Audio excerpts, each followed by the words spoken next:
Welcome to SMV academic channel. போன grammar போட்டிருந்தேன், English grammar objective போட்டிருந்தேன். இப்போ சைக்காலஜியை பாருங்கள், ஷார்ட்ஸில் போகிறோம். It is very important for TET examination. பாருங்கள், TET psychology objective questions. Educational psychology mainly deals with teaching and learning, politics, agriculture, business. இப்போ எஜுகேஷனை பற்றி வந்தாவே உங்களுக்கே தெரிஞ்சிடும். Teaching and learning.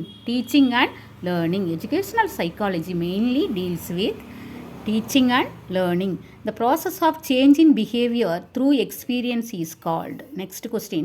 The process of change in behavior. இதை ஞாபகம் வச்சுக்கணும். நம்ம ஃபஸ்ட்டு எடுத்துன்னு எது ஞாபகம் வச்சுக்கணும்? எஜுகேஷன் சைக்காலஜி ஞாபகம் வச்சுக்கணும் ஃபஸ்ட்டில். நெக்ஸ்ட் வந்து the process of change in behaviour. The process of change in behaviour through experience is called as learning, memory, thinking, growth. எது வரும்? The process of change in பிஹேவியர்னாவே லேர்னிங்.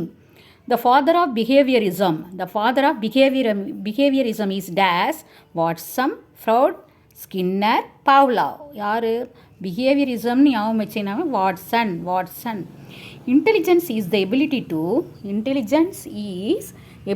டு என்ன பாருங்கள், learn and solve problems, eat food, run fast, sleep well. இன்டெலிஜென்ஸ்னால் என்ன எபிலிட்டினா learn and solve problems. இன்டெலிஜென்ஸ்னால் அதுதானே, நம்ம இன்டெலிஜெண்ட்டாக இருக்கிறவங்க எதுலேயுமே இப்போ ப்ராப்ளம்ஸை சால்வ் பண்ணிடுவாங்க. ஸோ அதை பார்த்தாவே உங்களுக்கு ஞாபகம் வந்துடும்.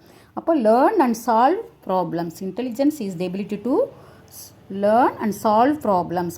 ரீட் பண்ணாவே உங்களுக்கு ஆன்சர் தெரியும். 5th one, the process of retaining information is called. Retaining information நடந்ததை மறுபடியும் ரீகால் பண்ணி பார்க்குறது. The process of retaining information is called option A memory, option B learning, option C growth, option D emotion. எது வரும் சொல்லுங்கள்?